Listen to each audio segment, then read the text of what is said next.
Donc, Natacha, après cette fois, on est sur le moment international. Donc, on donne la parole à Natacha. Quelle responsabilité. Alors bonjour, je suis polonaise, je représente les associations de Polonais à l'étranger. Les droits de femmes, c'est un sujet qui nous interpelle beaucoup aujourd'hui dans notre pays. Quelques chiffres. Depuis 1993, la Pologne a une des lois les plus restrictives dans le monde en ce qui concerne l'avortement. On peut avorter uniquement dans les 3 cas dramatiques, dans le cas de viol ou l'inceste, dans le cas de malformation irréversible de fœtus ou dans le cas de danger de mort ou de maladie pour la femme.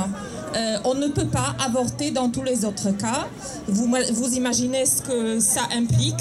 Ça implique le tourisme abortif. Donc les Polonaises partent à l'étranger, celles qui ont des moyens bien sûr. Donc ça creuse des inégalités. Nous ne sommes pas égales face à l'avortement. Il y a des régions dans lesquelles, même dans ces 3 cas-là, on ne peut pas se faire avorter parce que les médecins se réfugient derrière la clause de conscience et des femmes qui n'ont pas de moyens de bouger, de partir 250 ou 300 km plus loin ne peuvent pas y avoir recours, même si ça serait dans la légalité. Quelques chiffres. Aujourd'hui, on estime qu'en Pologne, dans l'illégalité,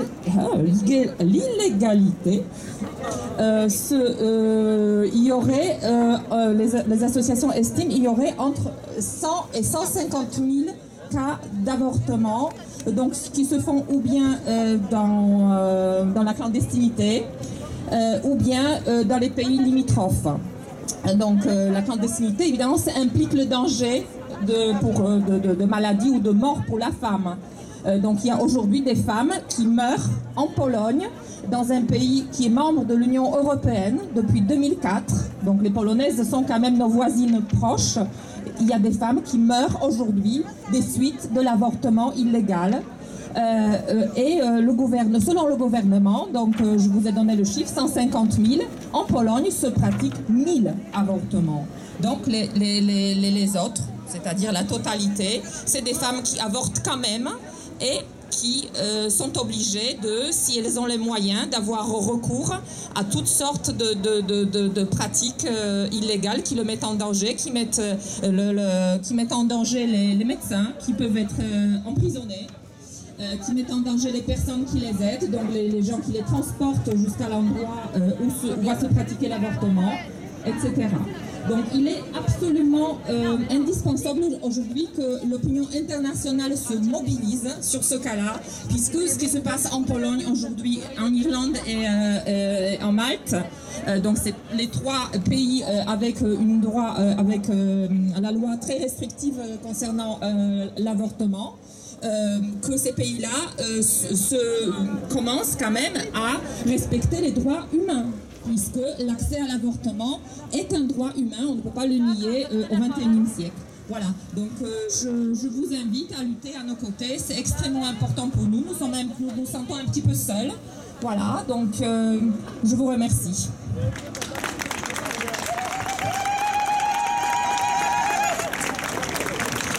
Bonjour à toutes et à tous. Aujourd'hui, le 8 mars 2018, on le dédie à la femme kurde à Afrin, la lutte qu'elle mène depuis plus de 48 jours. Je suis censée parler au nom du mouvement kurde de Bordeaux. Défendre Afrin, c'est défendre la révolution des femmes. Nous, les femmes du Kurdistan, actuellement, accueillons comme chaque année, avec beaucoup de faveur, ce 8 mars, jour de la lutte, de la résistance. Notre objectif perpétuel est de vivre chaque jour avec l'esprit du 8 mars et de la force des femmes d'organiser en tant que femme du peuple kurde, qui est l'un des plus anciens peuples de Moyen-Orient, ayant payé de lourds tributs pour la démocratie, et nous accueillons le 8 mars 2018 avec beaucoup de détermination pour la liberté.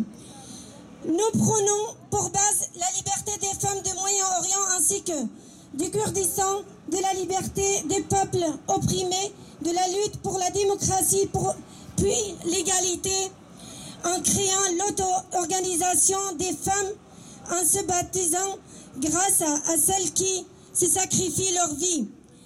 Le confédéralisme démocratique. En tant que Kurde, Arabe, Assyrienne, Turkmène, Arménienne, Tchétchène, Perse, femme de tous les citoyens du monde, et de Clara, et de Sakina Janssez, et de Rosa, de Aval Avasta Khabour, de Dalal Ahmad, de Bahran Kobane, souhaitant être digne des femmes martyrs à la liberté que nous dénonçons nos responsabilités historiques, des montagnes du Kurdistan jusqu'à Afrin, au lieu la résistance du siècle. Nous luttons et lutterons contre le système patriarcal et le capitalisme et le fédéralisme. J'arrive pas, c'est hyper dur les mots en français. Pour vous faire résumer, aujourd'hui, merci. C'est ça la lutte aussi, avoir le courage de parler à un micro devant tout ce monde-là et de parler en français. Vive la femme kurde, vive la femme plurielle. Et Jian Azadi, ça veut dire, c'est un slogan qu'on le dit, la femme, la vie et la liberté. Et notre femme kurde, merci. Azadi. Je voulais juste rajouter que la femme kurde syrienne et la femme syrienne, elle n'avait pas le choix de porter les armes. C'est par obligation. C'est comme n'importe quelle femme, elle espérait d'avoir ses études, finir ses études, avoir une vie sereine et en paix. Mais malheureusement, la fille kurde, elle a porté des armes pas par choix, pour protéger sa famille. Et c'est notre symbole. Cette année, depuis 48 jours, la femme, elle est au front, elle est à la maison pour cuisiner pour les combattants kurdes à Afrin, pour lutter contre le régime turc qui veut chasser les Kurdes de leur terre. C'est un génocide. Il veut chasser ce peuple de sa propre terre. Mais malheureusement, il ne pourra pas y arriver, car notre peuple, c'est le peuple d'origine qui protège son sol, avec tous les couches sociales, avec tous les peuples qui vivaient avant, les chrétiens, les musulmans, tout le monde, on vivait en paix ensemble. C'est notre souhait. Vive la femme, vive 8 mars, et merci de votre présence, merci de votre écoute.